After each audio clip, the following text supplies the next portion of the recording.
அன்பு நேயர்களுக்கு கனிவான வணக்கம். அதிமுகவின் ஒருங்கிணைப்பு குழுவை சந்திக்க மறுத்து வரும் எடப்பாடி பழனிசாமி. 18வது மக்களவைத் தேர்தலில் அதிமுக மிக மோசமான தோல்வியை பதிவு செய்தது. அதாவது மிகப்பெரிய எதிர்க்கட்சியாக வலம் வந்து கொண்டிருந்த அதிமுக 7 இடங்களில் டெபாசிட்டை இழந்தது. 12 இடங்களில் 3வது இடத்திற்கு தள்ளப்பட்டது. விளவங்கோடு சட்டமன்ற தொகுதியில் வெறும் 5000 வாக்குகளை மட்டுமே பெற்று 4வது இடத்திற்கு சென்றது. இவை அனைத்தும் அதிமுக தொண்டர்களை அதிர்ச்சிக்கு உள்ளாக்கியது. அதிமுகவிலிருந்து பிரிந்து போன டிடிவி தினகரன் தனி அணியாக செயல்பட்டு வருகிறார். இவர் அமமுக என்ற கட்சியையும் நடத்தி வருகிறார். இவரும் இந்த 18வது மக்களவைத் தேர்தலில் 2 இடங்களில் போட்டியிட்டு தோல்வியை தழுவியிருந்தார். இதேபோன்று சசிகலா அவர்கள் வெளியேறிவிட்டாலும் கூட அவர் அரசியலில் இருந்து இதனால் வரையிலும் வெளியில் இருந்தே வந்தார். ஓபிஎஸ் அவர்கள் இறுதியாக அதிமுகவில் இருந்து வெளியேற்றப்பட்டார். இவர் ராமநாதபுரம் தொகுதியில் போட்டியிட்டு 2வது இடத்தை பெற்றார். ஓபிஎஸ் பெற்ற வாக்குகள் கௌரவமான வாக்குகள் என்றே கூறப்பட்டு வருகிறது. அந்த இடத்தை கூட எடப்பாடி பழனிசாமி அவர்களால் நிரப்ப முடியவில்லை என்பதே அதிமுக தொண்டர்களினுடைய கருத்தாக இருந்து வருகிறது. குறிப்பாக ஓபிஎஸ் அவர்கள் தனித்திருந்தாலும் கூட அவரால் முடிந்த அவரது செயல்பாடுகளை சிறப்பாக செய்துள்ளார் என்று கூறப்பட்டு வருகிறது. அதிமுகவை கைப்பற்றிய எடப்பாடி அவர்களோ அவரால் எதையும் செய்ய முடியாது என்ற நிலைக்குத்தான் அதிமுகவை தள்ளியுள்ளார் என்றால் மிகை ஆகாது.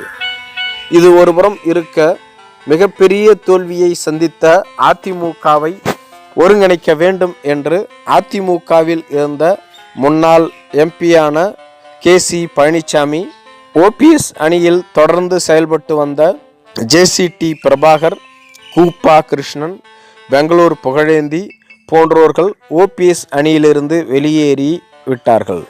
இவர்கள் ஓபிஎஸ் அவர்கள் தாங்கள் நினைத்ததற்கு மாறாக செயல்பட்டு வருகிறார் என்றும், ஓபிஎஸ் அவர்கள் அதிமுகவை மீட்பார் அல்லது கைப்பற்றுவார் என்று நாங்கள் எண்ணியே அவரது பின்னால் பயணித்தோம்.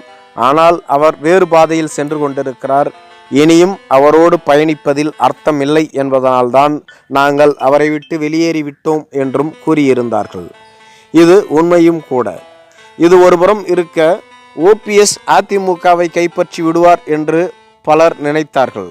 ஓபிஎஸ்ஸும் அதிமுகவினுடைய தொண்டர்களினுடைய உரிமை மீட்பு கழகம் என்ற பெயரில்தான் தொடர்ந்து செயல்பட்டு வருகிறார். ஓபிஎஸ் 18வது மக்களவைத் தேர்தலில் 10 இடங்களிலாவது போட்டியிட்டு தனது ஆதரவாளர்களுக்கு இடங்களை பெற்று தருவார் என்று எண்ணிய போது வெறும் ஒரே ஒரு இடத்தில் தான் மட்டும் போட்டியிட்டு தோல்வியை தழுவியிருந்தார். அப்பொழுதுதான் ஓபிஎஸ் அவர்களுக்கும் அவரது பலம் என்னவென்று தெரிந்ததோ என்னவோ தெரியவில்லை. தேர்தல் முடிந்த கையோடு அதிமுக ஒருங்கிணைக்கப்பட வேண்டும், அதிமுக ஒருங்கிணைக்க தான் எந்த தியாகத்தையும் செய்ய தயார் என அறிவித்திருந்தார்.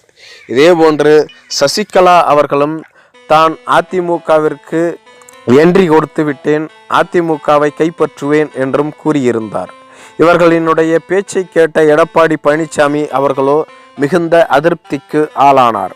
தனது தீவிர ஆதரவாளரான கே.பி. முனுசாமியை வைத்து ஓபிஎஸ் மற்றும் சசிகலாவுக்கு எதிராக பேச வைத்தார். ஓபிஎஸ், சசிகலா போன்றோர்கள் அதிமுகவிலிருந்து வெளியேறிவிட்டார்கள். அவர்கள் எதற்காக தற்பொழுது அதிமுகவை பற்றி பேசுகிறார்கள்? அதிமுகவை பற்றி பேச அவர்களுக்கு எந்த அருகதையும் இல்லை என கே.பி. முனுசாமி அவர்கள் கூறியிருந்தார்கள். இந்த பேச்சை கேட்ட அதிமுகவினுடைய தொண்டர்கள் எடப்பாடி பழனிசாமி, கே.பி. முனுசாமி போன்றவர்களை தொடர்ந்து வசைபாடியும் வந்துள்ளார்கள். இதன் பின்புதான் அதிமுக ஒருங்கிணைப்பு குழு உருவாக்கப்பட்டது. ஓபிஎஸ் அணியிலிருந்து சென்ற பெங்களூர் புகழேந்தி, ஜே.சி.டி. பிரபாகர், கூப்பா கிருஷ்ணன் போன்றோர்கள் ஏற்கனவே அதிமுகவிலிருந்து விலக்கப்பட்ட கோயம்புத்தூரை சேர்ந்த கே.சி. பழனிசாமியோடு இணைந்து அதிமுக ஒருங்கிணைப்பு குழுவை உருவாக்கி இருந்தார்கள். இந்த குழுவினுடைய முக்கிய குறிக்கோள் என்னவென்றால், டிசம்பர் மாதம் தமிழகத்தில் உள்ளாட்சி மன்ற தேர்தல் நடைபெற உள்ளது. இந்த தேர்தலுக்குள் அதிமுகவில் உள்ள அனைத்து அணிகளையும் ஒருங்கிணைத்து வலிமையான அதிமுகவை ஒருங்கிணைக்க வேண்டும். அப்பொழுதுதான் வரும் 2026ஆம் ஆண்டு நடைபெற உள்ள சட்டமன்ற தேர்தலில் அதிமுக பலமான கட்சியாக இருக்கும். அப்படி இருந்தால்தான் அதிமுக ஆளும் கட்சியாக மாற முடியும்.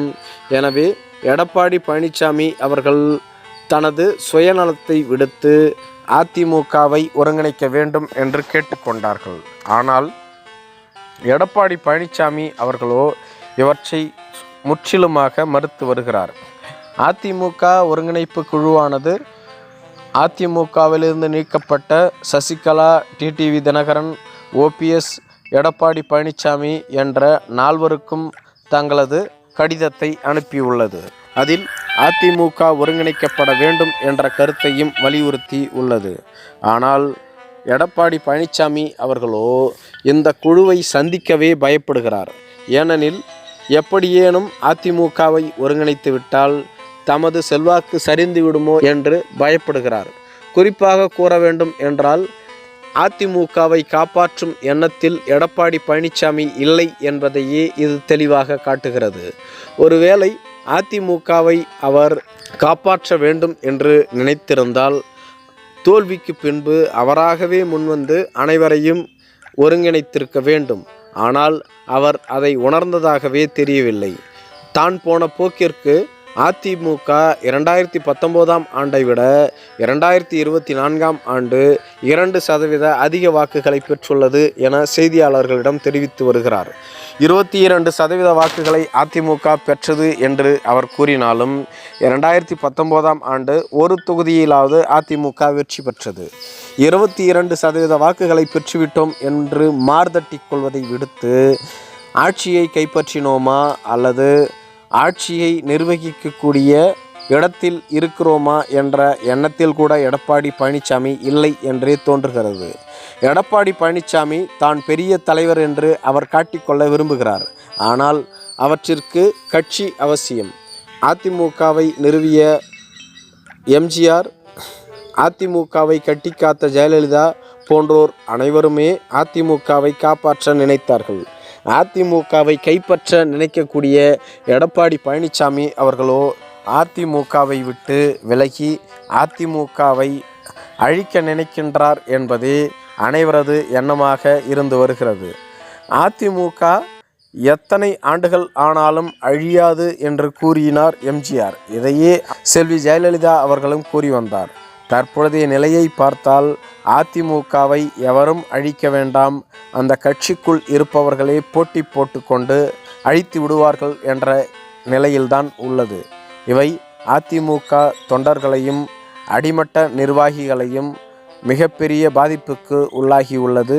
இனிமேலாவது இந்த தலைவர்கள் தங்களது சுயநலத்தை விடுத்து அதிமுக என்ற கட்சியை காப்பாற்ற வேண்டிய எண்ணத்திற்கு வந்தால்தான் அதிமுக என்ற இயக்கம் நிலை பெற்றிருக்கும்.